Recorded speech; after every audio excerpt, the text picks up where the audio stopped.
Hello, everyone. As you're joining the room, welcome. We are currently letting more people into our webinar here, meeting, I should say.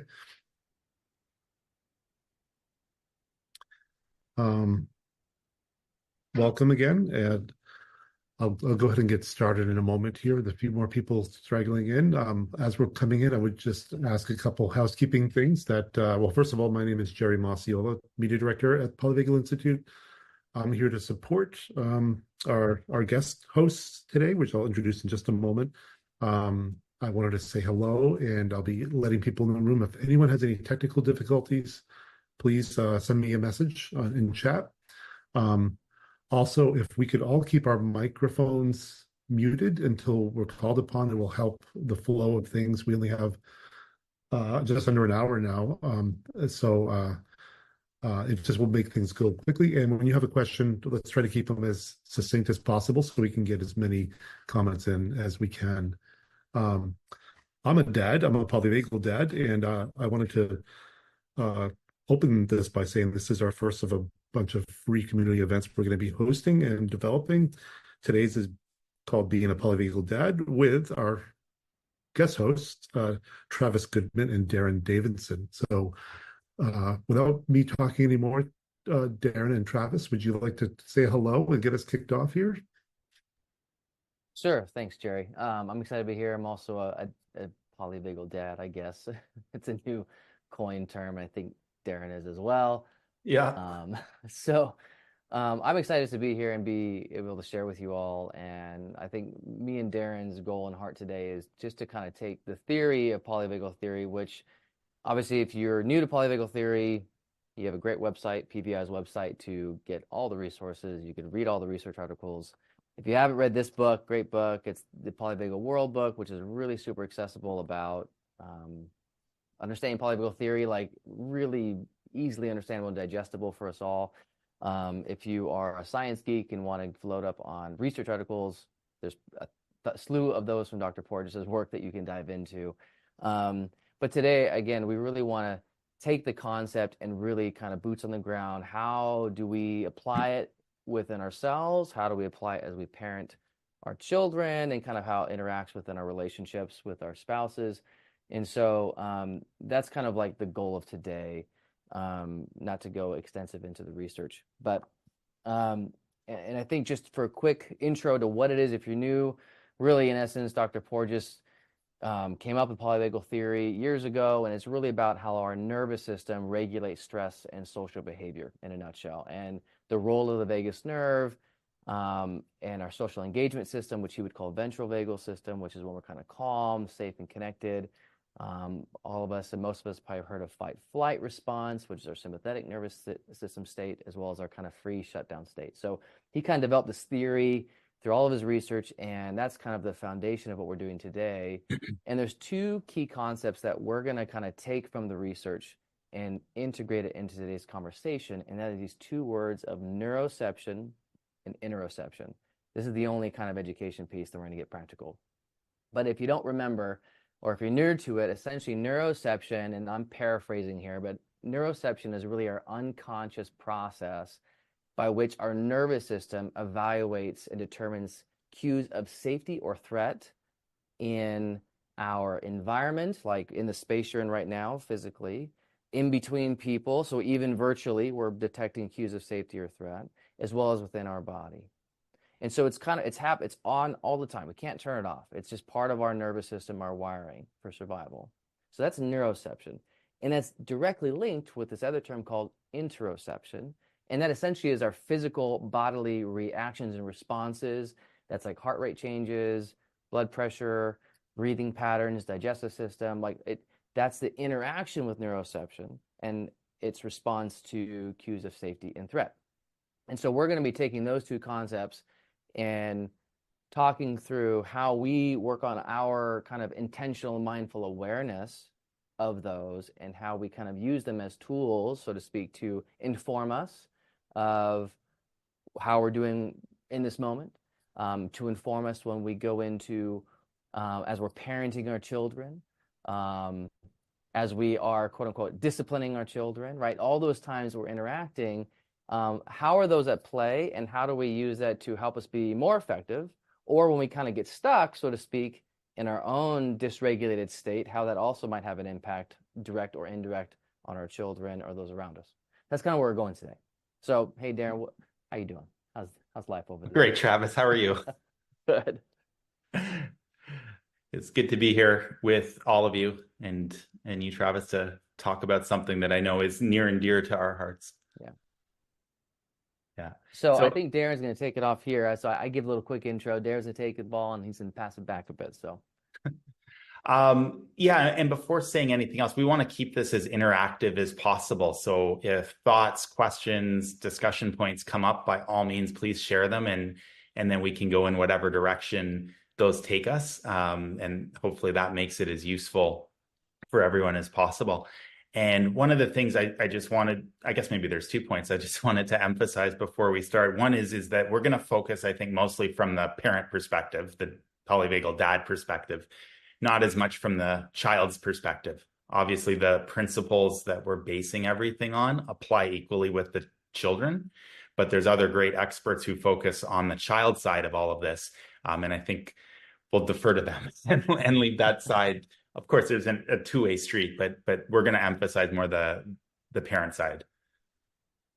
And the other point I just wanted to mention is, I think using these concepts of polyvagal theory are really helpful to help us understand not just how our child's behaving and why, but how we might be reacting and responding, how that might interact the next response from our child, but to also do so understanding that if things go off the track we would want, it's not a case of blame or judgment or criticism.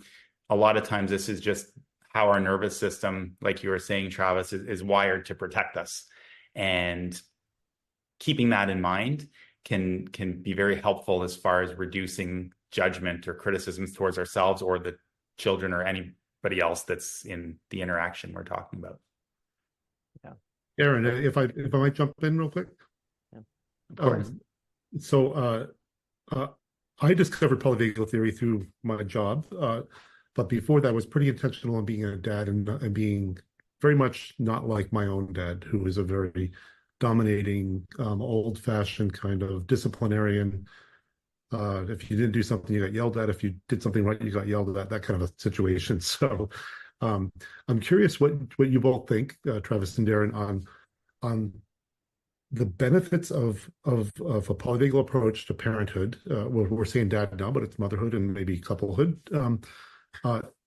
to both the child and the parent. I've noticed some things that my interactions with my children, the more that I practice the art and science of being human, the more that they come to me for things that are pretty incredible, sharing things and fears and concerns and even some love. So I'm just curious, what are the benefits of being a parent by following some of the techniques of polyvagal theory? Do you want me to start, Travis? Go ahead, Darin. Yeah, and I'll follow. Well, I think that's a super important point. So thanks for bringing it up, Jerry. I guess a few things come to mind. The first is that by understanding and trying to embody the polyvagal theory and its related principles, we're kind of working in a way that's consistent with how all of our biology is, our children, ourselves, anybody else in that particular situation. And so we can understand things at a deeper level that's more consistent with how things are. And we can also learn to develop skills that are going to support that in the future. So the first things that came to mind as you were describing that was the sort of more immediate things as well as the longer term things. So for example, with an immediate thing, something that I fall into all the time, despite knowing about all this stuff, is if my child starts to, for instance, get into a bit of a temper tantrum, particularly if it's in a public place, the initial response is, oh my gosh, I need to stop this. And I'm going to start to rationalize with him and try to convince him through logic and reason why we need to stop being upset about whatever we're being upset about. And of course, that invariably does not work. frequently leads to more of a response from the child, and for us makes us start to feel, or at least me, I'll speak only for myself, but I would think this is a shared experience, make us feel like, oh my gosh, I'm a failure as a parent, I can't control my child, I'm doing the wrong things, so on and so on and so on. And when we can understand all of this and start to apply these principles in that example, we can see that what's going on, what's causing the tantrum is that for whatever the reason, that child has shifted into, for instance, a more sympathetic state. As a result, reason and logic are not going to work because those parts of their brain are just not the priority in that moment. And what they really need is to be co-regulated. And we'll come back to the terms maybe in a bit, but I think people are probably familiar with that. And that is to just be there and allow our nervous system essentially to reassure and provide safety and connection to our kids' nervous system in that moment. And it's amazing how if we're able to do that, even a little bit effectively, it can have a real positive difference. And the more longer term thing, and it's the last thing I'll say before handing it over to Travis, is when we do this, it doesn't even have to be all the time, but often enough, I think it really forms that strong bond and foundation we would all want to have with our kids, where they really can trust that we'll be a supportive presence in their life, and that they can then come to us with whatever it might be that's going on for them. I totally agree with everything Darin said. Absolutely. And the second that what it was coming for me, you know, as I work on parenting and being calm and regulated myself with parenting my kids and having that tantrum. And, you know, I'm thinking, and maybe you thought of it too, when you're thinking of your kid tantrum. I saw some people's cameras on smile that they probably had that experience. We all have. And often you'll feel that tension in your chest or something. You'll feel something hit you and like, I got to deal with it. And so, now I could go and yell at my kid, which maybe we've done, and that might even either make it worse for the kid or that might throw them into a dorsal shutdown because they're overwhelmed now and they might get overly quiet. And so that might have, you know, dealt with the tantrum in the moment. But if I do that enough long term, and, you know, Jerry was kind enough to share a little vulnerability there about, hey, this is my dad did, yelled whether good or bad. And so we learned to survive in that state. And I'm not going to speak for Jerry, but I could assume, and I've had clients in my office, numerous of like, okay, I learned just to not say anything. Just don't say a word. Don't share your thoughts or opinions because it's more fear of being hurt. So it's like it's a retreating, a pulling back of, or let me just make everybody happy and just appease and be overly pleased, make sure everyone's okay, everyone's safe and calm, but still kind of not know how I'm doing because I have to walk on eggshells. And so I think that's closely linked to like our attachment style too, whether it's a secure attachment or anxious or avoidant attachment. There's an interlink here. And I think that what Darin said is so key, that we don't need to be perfect as parents. And I'm even pulling from, you know, all the research I've read in like Dr. Tina Bryson's work, Dr. Dan Siegel's work on parenting and attachment. It's not about perfection. It's about what's more the consistency that we're showing up with. And if we think of polyvagal theory as our foundation, I think really understanding this concept is so foundational to everything else that this is the foundation to which we kind of build our relationships upon. That when we know that we're wired for safe connection, that we're wired for what Dr. Porges would say, social engagement, and our ventral green state, he calls it. That's when we're kind of calm, connected, we're kind of cool, we're in our state of regulation and our window of tolerance, we're able to think rationally, right? We're able to activate our prefrontal cortex and think through and come into our kid. My kid's tantruming, and like I'm able to walk up, kneel on the floor, and get close to them and say, hey, buddy, man, I know you're having a hard time. I'm here, right? And be with it, not worry about all the other people looking, which is hard because we feel like, you know, all the social pressures of like your kid and what people are thinking. So you feel that. But if we're able to kind of regulate and breathe and get to that calm state and kind of tune out the world and just be there presently, I think Tina Bryson and Dan Siegel might have said they're kind of borrowing our brain, so to speak. They're borrowing our prefrontal cortex, that we're able to kind of help them be that part of their brain for them where they're unable to in that moment, which is the co-regulation piece. And as we're calm, not to say that it's like a light switch that turns off, that all of a sudden, boom, everything's great, rainbows, unicorns, they're totally calm, they're like meditating in the middle of the floor. I haven't seen that happen yet. But often we're helping them ride that wave, and even our wave of a state of dysregulation. And that it's not a bad thing. It's not a right thing. It's not a moral thing. It's like just a state of being. And that something happened, like Darin said, that triggered them to get into that state. And it's not always going to be rational. I mean, I think of my kids yesterday morning having a toast, and my middle son, I made him his peanut butter, honey, cinnamon toast, right? And I brought it to him for breakfast. Everything was ready, it got all ready. And he looked at the bread and immediately started crying and just welling up. And I'm like, okay. And I actually felt that like a little bit of frustration come up. I'm like, dude, I just made you breakfast. Like I just made everyone breakfast. It's here. Like, come on, man. In my head, I was like thinking, just eat it. And then it took me a second to kind of move from that state. And this is where interoception and neuroception come in. I felt a little bit of threat there from my son, even though he's 5. And I felt that rise in frustration, moving into sympathetic energy. So I'm feeling my little tightness, little, heart racing a little bit, feeling the blood boil. So that's the interoception of noticing the physiological changes. And that was my cue just to breathe, because I knew that I was feeling a little activated. And my son, even though something was going on, even though I was frustrated, he needed something different than me just saying, just eat the toast, right? That I needed to first help him navigate whatever was going on for him, but I had to first be calm. And I had to breathe, and I had to slow down and take a breath. So I sat there for a second. I took a few deep breaths, and we'll talk about why breathing is important in a second, to help slow my vagal brake to slow down, so I could come, kneel down next to him and say, hey, buddy, what's going on? And it took a second for him to be able to communicate, because he's 5, almost 5, not even 5 yet. And I found out he didn't like the bread that I used. He doesn't like that kind of bread. Which is totally okay. I'll go fine. I'll eat the toast and make something different for you. No big deal. But in that moment, I've had another moment, just to be honest here. I've had another moment where I did get frustrated. Dude, it's just toast. It's okay. It's just bread. Eat it. Which didn't help him at all, or me in the moment. And it made it totally worse, extended the whole incident to something that didn't need to happen. And so I've learned a thing or two to like just slow down, because if I came in hot, it's going to make him more activated. And so just these little moments that happen that seemingly seem insignificant, but to them, it's like they're stuck.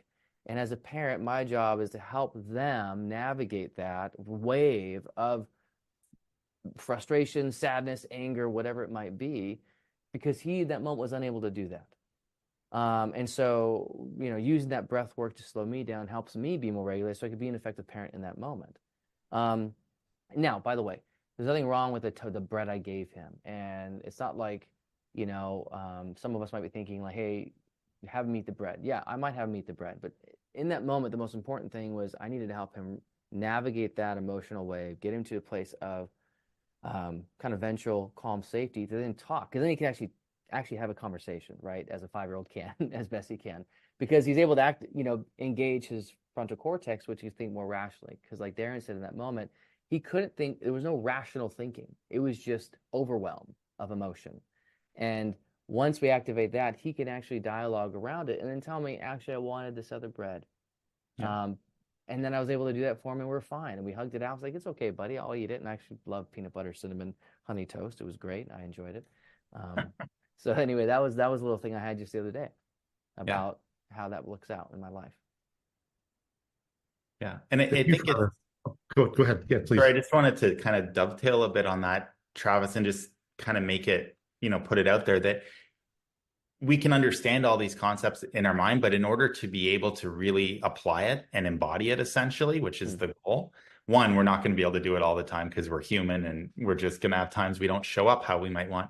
But in order to do it as much as possible, we really do need to practice and train these skills, because just knowing about it is not enough.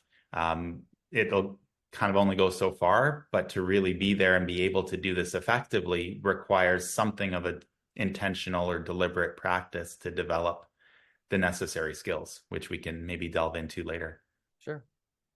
Well, what are some skills that you do? And I'll share some of mine after. What are some skills that you practice on a kind of more regular basis to help kind of build that muscle, so to speak, that stamina, that agility to be aware?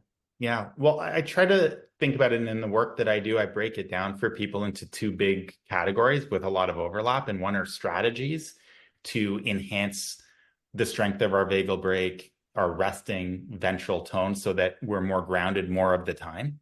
And the other are the tactics, which is in that moment, what do you do in order, when you recognize that you perhaps shifted to a sympathetic or a dorsal state, what do you now do to shift yourself back to where you want to be?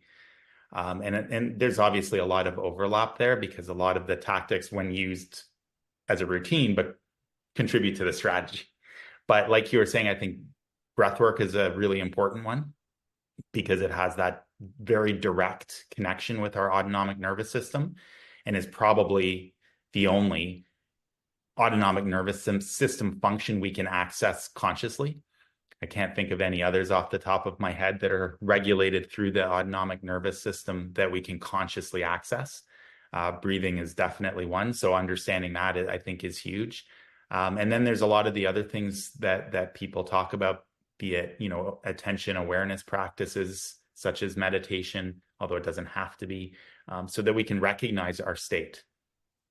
We can also recognize the state of our child or whoever else we're with. And then understanding the other strategies such as movement and exercise and the various elements of the social engagement system, to train those and develop those so that we can go to them when we need to in the moment. And we can also use them in a more sort of planned, routine-like way in order to just strengthen our overall resting vagal tone. How about you? Yeah, no, and I'll share what I do, some practices I do, but it really is about continued practice like anything. The more we have awareness, so we have to take the concept to practice to then implementation, because, if I'm not doing some level of regular practice in my life, that moment with my son would be much more difficult for me to be regulated. If I'm not sleeping well, if I'm, overly stressed, if I'm not taking care of myself, then those moments, my window of tolerance begins to shrink. In fact, I have my telltale signs. If I notice that my patience level in general is lower, and it's easier for me to get to a frustrated state, that's a sign to me like, hey, Travis, how have you been doing the past week or two or three? What's going on in your life? Have you been regularly engaging in your practices? And often when that happens, no, haven't been regularly, or as regular, but maybe slipping back a little bit and taking on more things and not sticking to my healthy routine, to keep me more kind of at peak performance. And me and Darin have had conversations around this about being kind of like, in a way, we're kind of like peak performers here as parents, right? Like, you got to be at peak. It's like every day is game day. Every day is like the Super Bowl. Every day is the World Cup or the World Series, really. Like, if you think about it, that at any moment you have to be on and able to respond effectively, just like at a drop of a pin. And so if you think of it that way, like, what are we doing to care for ourselves to kind of perform at peak performance?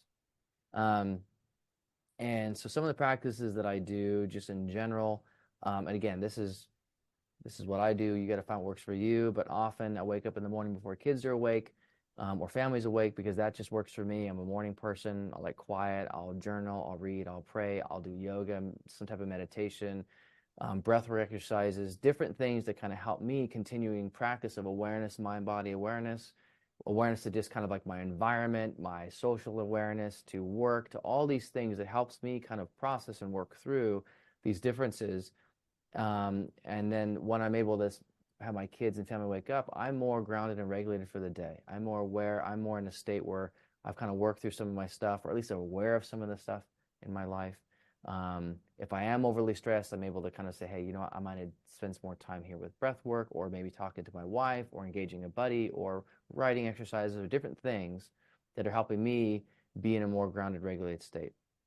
And so those are some things that I do. And then throughout the day, in between clients, I'm a therapist. Those that don't know, often in between clients, I kind of do slow breathwork exercises in between clients. As I walk one out, come back to my office, I'll take even minimally 30 seconds just to do some kind of regrounding, resetting myself.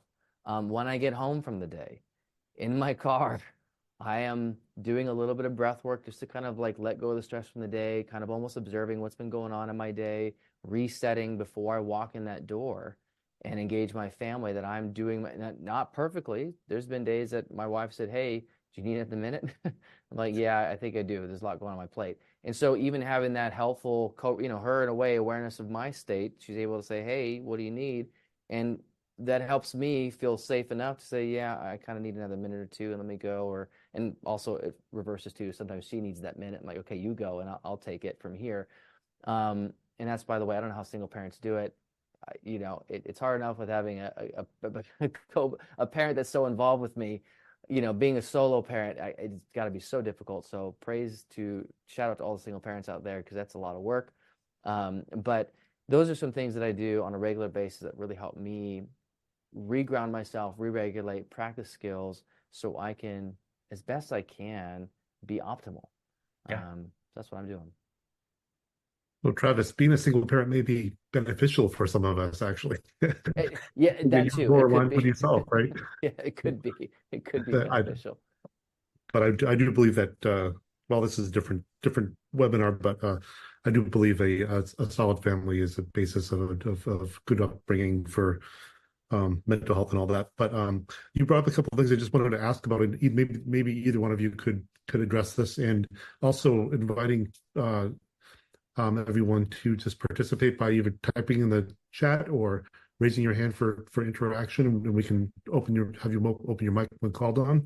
But I'm curious about the three states. There's three major states of polyvagal theory: ventral, sympathetic, and dorsal.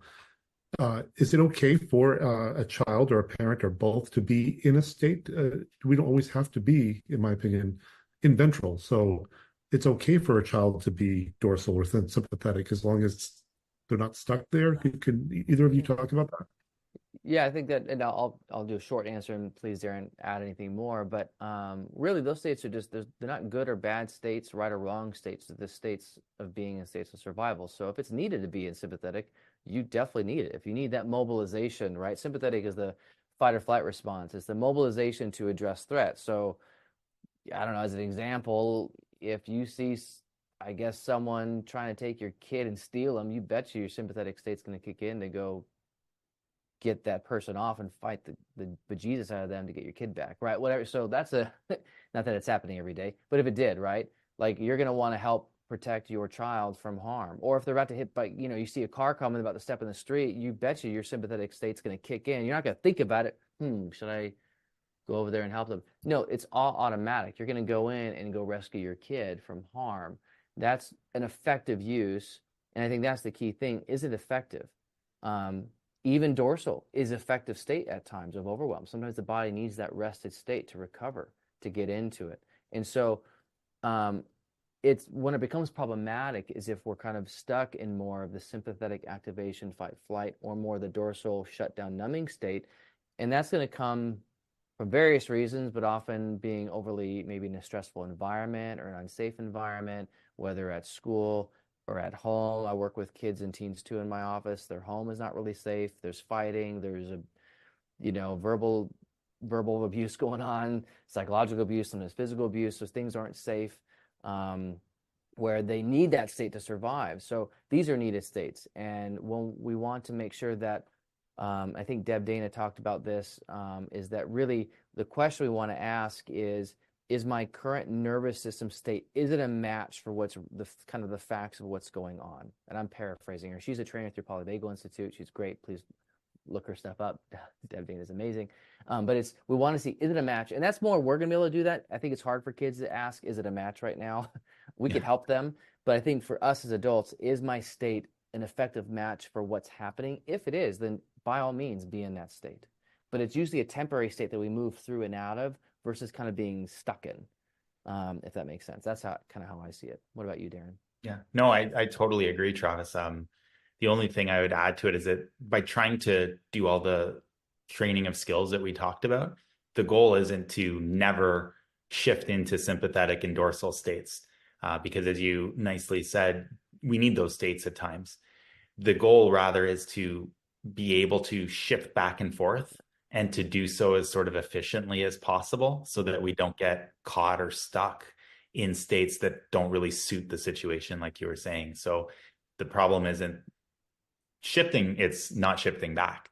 And I think sometimes, when we're working with our kids, we're trying to get them to the point where they are able to regulate and be calm and grounded and all. And it's like, well, why are you having a tantrum? Well, that's okay.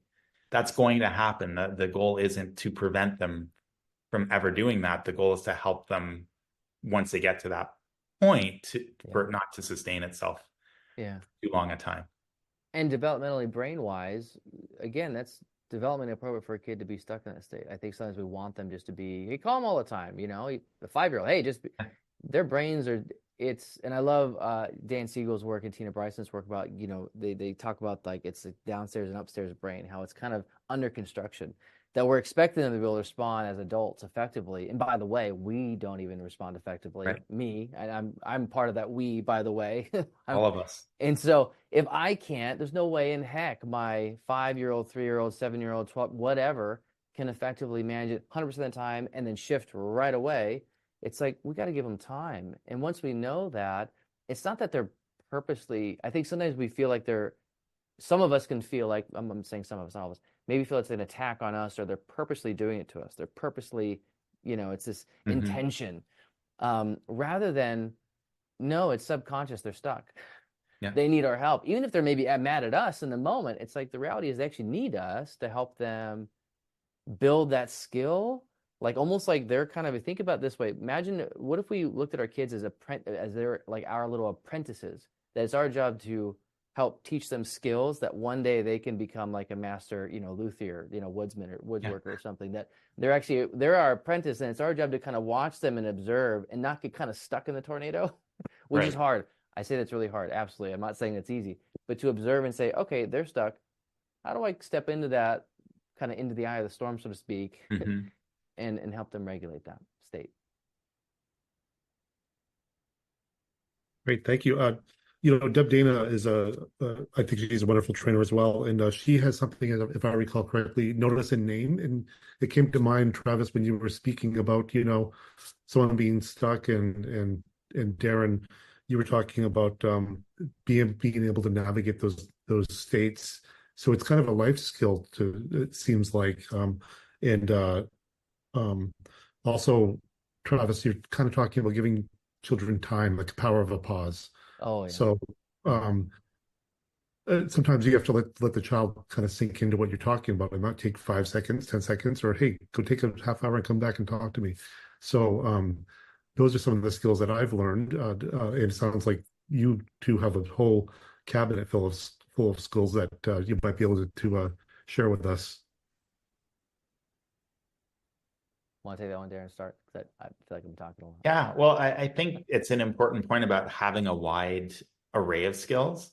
And because some skills work better for me than might for you, or for someone else and someone else, because we're all individuals. And it's not about there being a single set of skills so much as finding the right set for oneself.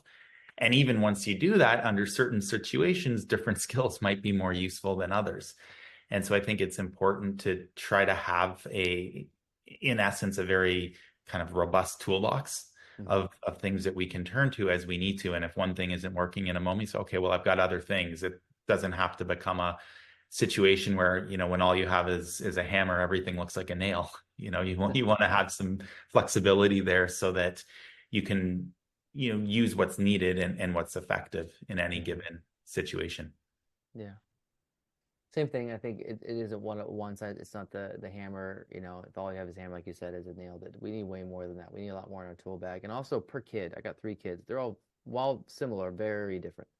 My eldest is neurodivergent with ADHD, you know, so even that too, reminding myself that as their little brains are developing, and often me and Darin were talking about this kind of earlier, this term called asynchrony, like how the brains are developing and growing, that parts might be hyper-developed and kind of far ahead, and then some things might be lagging a bit for age. And so as things are shifting, and then you got hormone changes in puberty, and so it's like, depending on what kid is, like almost like we kind of have to adapt to, like, what is the need of my kid right now? Because they have different needs than I might need.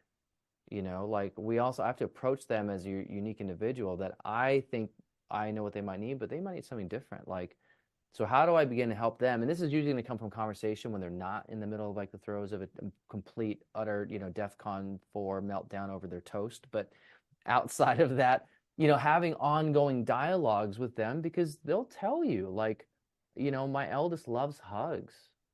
loves it. Now he asks for the longest time, he couldn't verbalize, but now he asks for a hug, and it's like, hey, buddy, need a hug? And then he's like, yeah, and then helps him calm down. Now, not every time. There's times that he's fully stuck in complete, flipping the lid, as the, Bryce and Dan Siegel talk. The lids flip, like they're totally stuck in amygdala, midbrain, and they're not anywhere near rationale. But that's one skill that works a lot with him. Another one is play and humor, moving and shifting states of like moving into more of kind of those hybrid states of kind of sympathetic and ventral safety. That's one of these kind of hybrid states they talk about, that they talk about in the Polyvagal World book. Also, Jan Winhall talks about that in her work. Another one, the trainer through the Polyvagal Institute, about these in-between states. That play is very powerful of shifting states. And that helps us almost step down from sympathetic energy, moving into kind of safe connection through play. Now they get calm off. Now I'm able to kind of discipline and parent when they're calm, right? We don't want to discipline and try and teach when they're not there. So I need to help them shift states. And I might need to get creative with my kids. Sometimes we'll go run and just start doing jumping jacks. I've done music before. Like anything, sometimes a healthy distraction in the moment to help them shift states, I think is a powerful, effective tool. And then I can go to, hey, buddy, now let's talk. Now they can actually hear us, right? So we want to make sure that two questions you want to ask, and this is again from Tina Bryson's work. I try to reference, this is their work. I'm not owning any of this, but two questions he would say is, am I able to teach in this moment and parent and discipline? And is my kid ready to hear me? Are they in a state that they could receive it? If there's a no to either one of those questions, either I need to do some work to calm myself down, or I need to help my kid navigate that state. Now we can actually parent and discipline and navigate this process. Yeah. So just to kind of, in a sense, I guess, summarize or make it actionable, it all comes back to having those skills to be able to shift ourselves to that ventral stabilized state.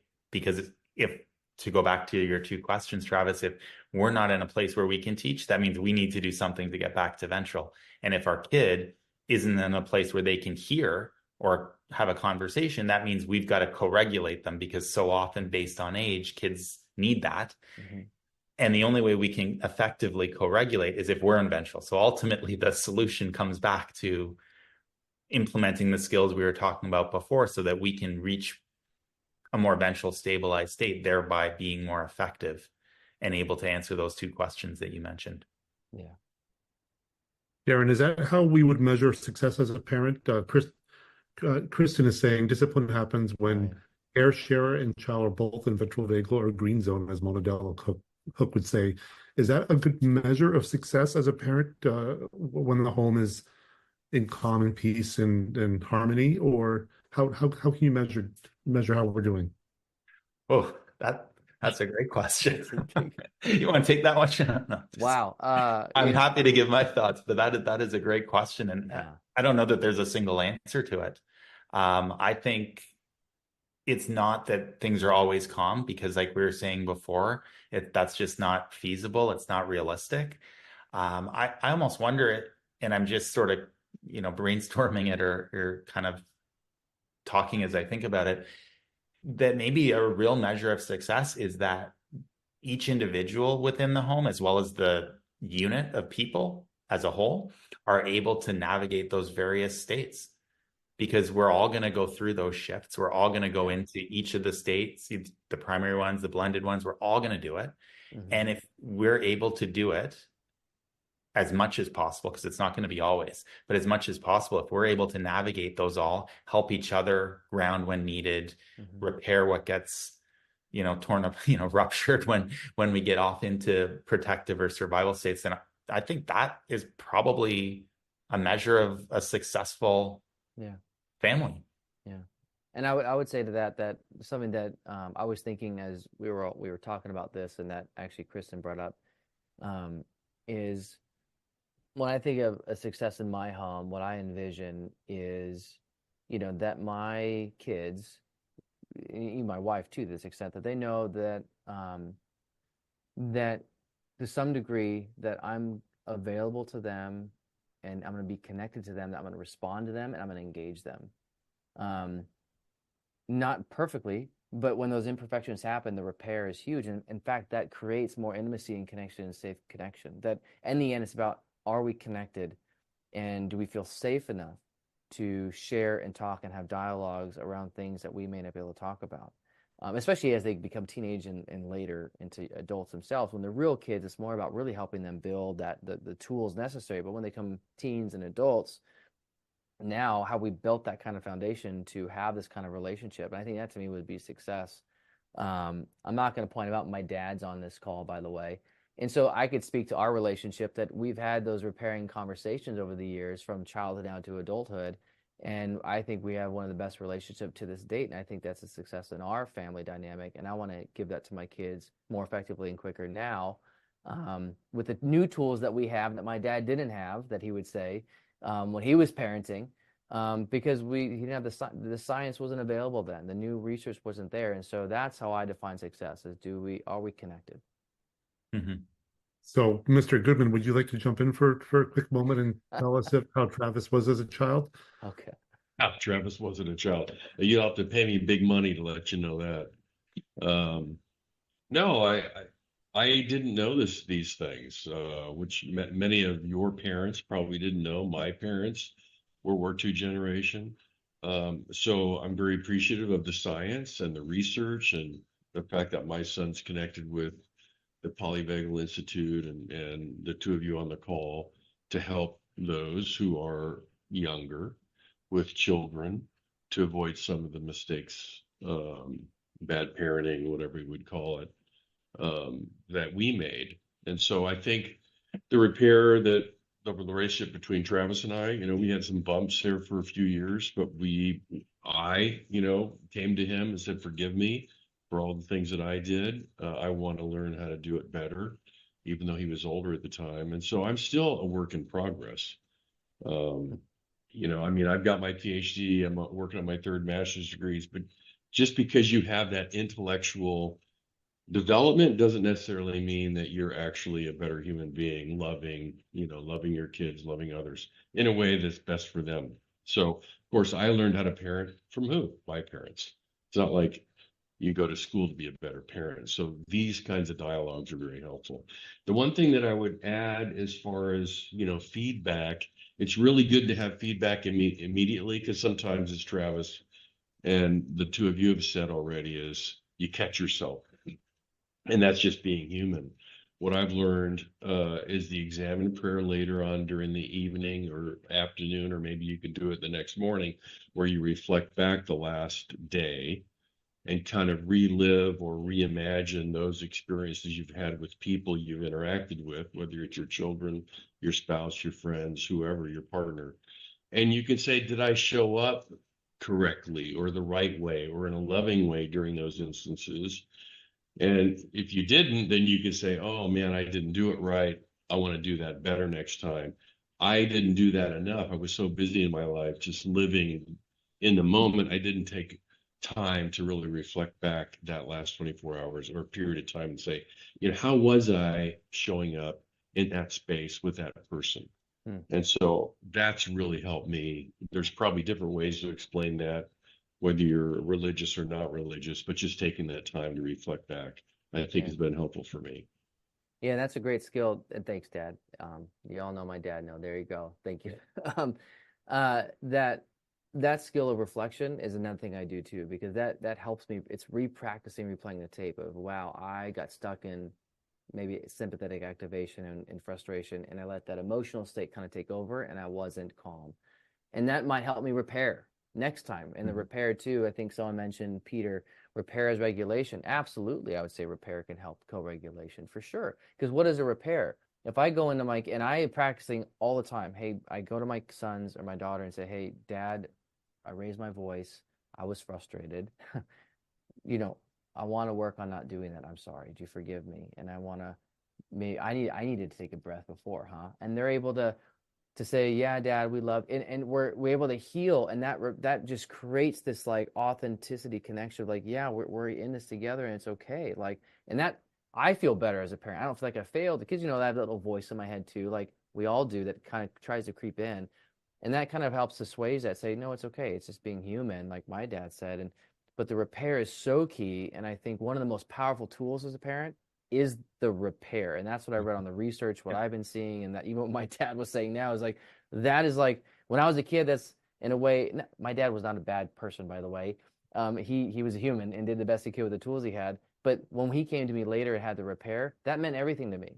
Like the repairs, like I think at the end of the day, we all longed for that, for our parents to come and say these things. And if they did, like we'd all probably take the opportunity if they finally said the thing that we longed for them to say, and that we're authentically trying to work on themselves. Because that repair is like, if you can do that, if you do nothing else, like, man, work on that repair, and that's creating safe connection, that's ventral energy, that's healing, that's restoration, that's growth, that's all those things.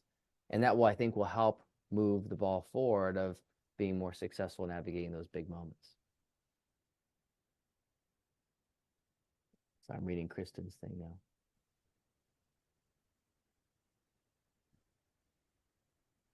Hi, I'm Susie. I'll pop in for a moment. Just reflecting on what you've all been talking about. One thing that keeps coming to mind for me is the idea too of neuroception and the child, like our signals. If I think the repair piece that you're talking about really helps provide signals of safety for them, so that next time they're in that situation, even their nervous system won't pick up those signs of threat.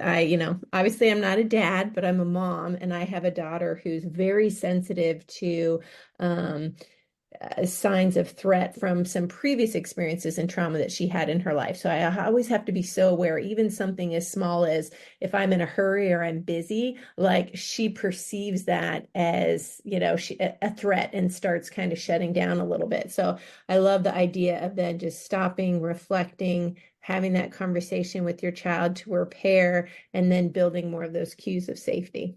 Yeah. Well said. Thank you, Susie. And I think when I think of that, I think of like being curious about their, what's going on for them as they get, old enough to like have more of those in-depth conversations. Even little ones might be able to have that, but that curiosity of what's going on for them as they're working through, previous experiences, and you're still signaling that cue of safety. And that could even help repair that, right? Over time, the nervous system begins to learn and almost rewire and trust, okay, this is safe. I don't need to be so activated here. Maybe even with you, maybe it becomes, it lessens the activation around you because it's rewired to trust. It doesn't have to be so hypervigilant around you, right? And so that's the cool thing too of co-regulation, is that we rewire ourselves. And even as parents, I think of that too. We rewire maybe even our own raw spots that we might have had as children with our kids. We kind of get to give the gift to them that maybe we needed. It's like, ooh, I really need that. So how do I reparent myself and heal maybe some of my activation and give that to them? And as a quick little thing, I will say, as a therapist who does attachment work, is that, hey, if you are in here struggling with your own level of like, man, I get so activated and so like sympathetic energy, fight, or I'm totally numbing out and checking out, it might behoove you to get some, therapy support to kind of work through some of that stuff so you can heal from some of that, so you aren't so stuck in those states. Sometimes we need professional help, whether through a coach or just education or something like this, or a therapist who can help you kind of see it to navigate. I think that's also an important piece to us parents that I want to pitch out there, that, hey, we might also need to do a little more deeper work. And that is not a failure.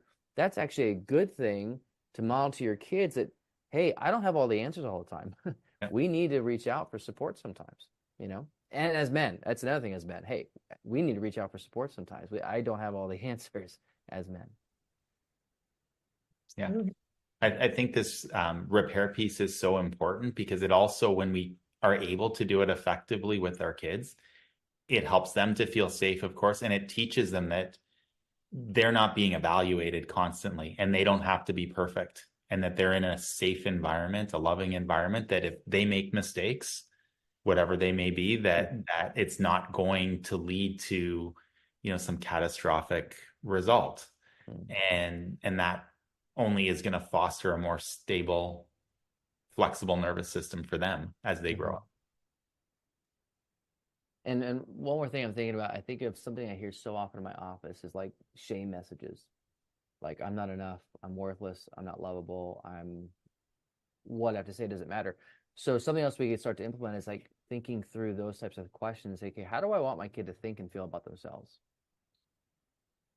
So when I'm parenting in that moment of the tantrum, how do I want them to perceive, what perception, if I can, as best I can, to control the narrative of, Do I want them to feel like they're valuable enough, have worth and important with what's happening in this moment? Because that also might determine and impact how I engage them in that moment. Mm-hmm. So, because that's something, if we want that, then how are we embodying that message to them with our nonverbal cues, with our what we say, what we don't say, how we come in? Because those things, if I'm consistently coming in and shutting them down, hey, stop crying, just get over it, just doing that type of thing, somehow my kid's probably going to perceive the message that something's broken, they're not lovable, something's not worth it. And so they're going to be more stuck in probably either dorsal shutdown, because they're learning just don't say nothing and just pull away and numb out, or they're going to fight back and kind of keep fighting that message by trying to get engagement with you, but probably in more of a negative interactive way, because at least you're engaging me and so they're going to have these messages about themselves. So we want to really control as best we can the narrative within our home.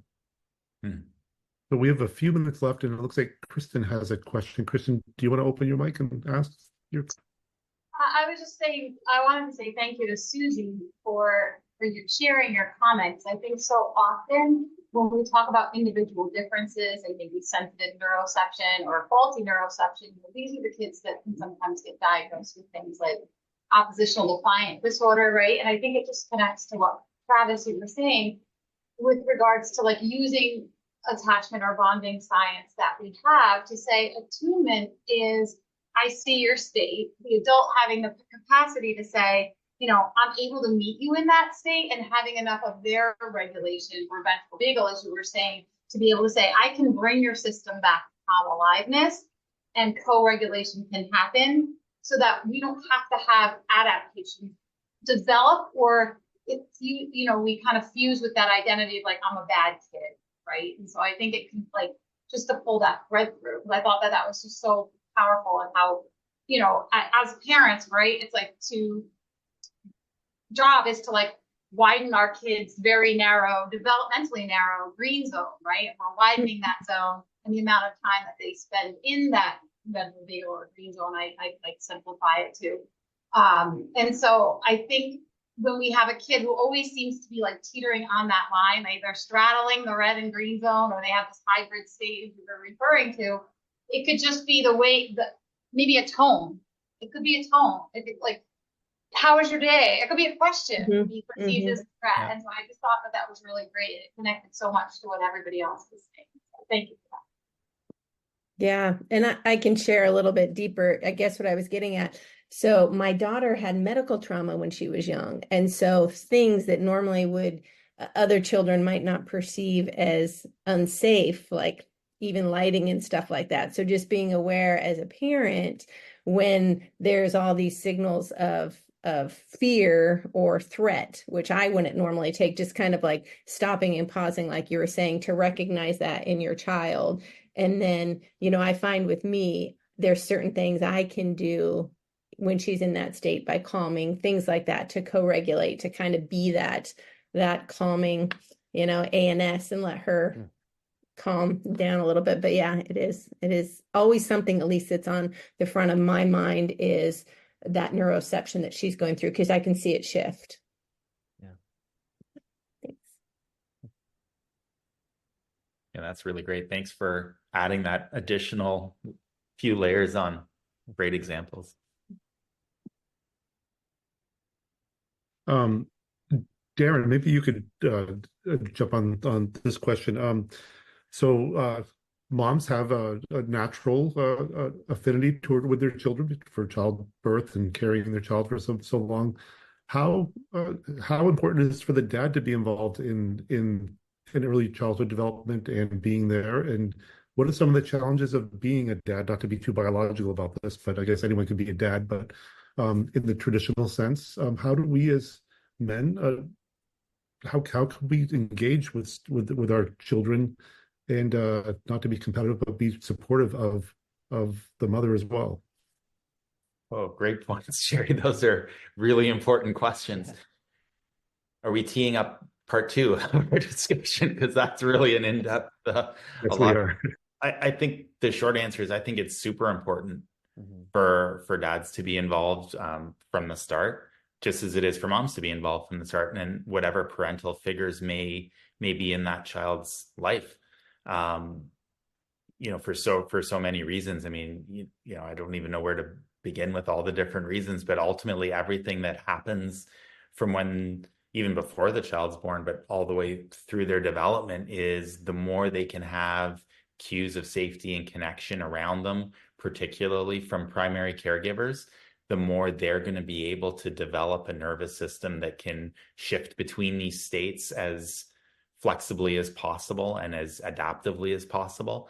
And whatever might interrupt that can just have such significant consequences, which of course can be remedied in the future, but our hope would be to reduce the number of things that have to be remedied in the future. So I think, in short answer to your question, I think it's very important.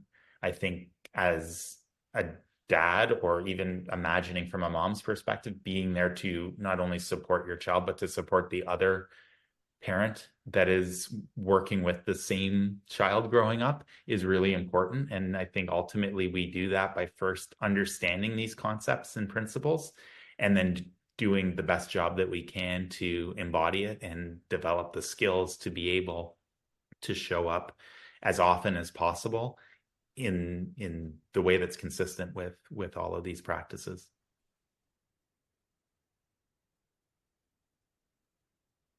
Thank you. I know we're at the bottom of the bottom of our hour.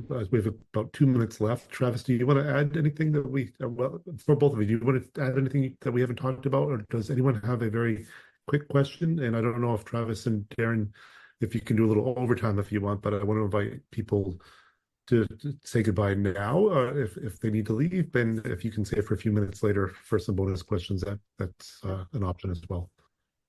Yeah, I can stay a little later. No problem. Yeah, absolutely. But I don't want to open any can, because 1 minute, like Darin said, the question asked was so great, the importance of dads. Absolutely. But I think that's a whole other easy hour, if not multiple hours of dialogue, but I think important one to address. Well, thank you. Thank you both. I think this is the beginning of something that could be a series. We can talk about that, but what would, well, we did bring up the most important issue, which is how, as dads, how do we control our urge to do bad dad jokes? Like, how does that impact the child?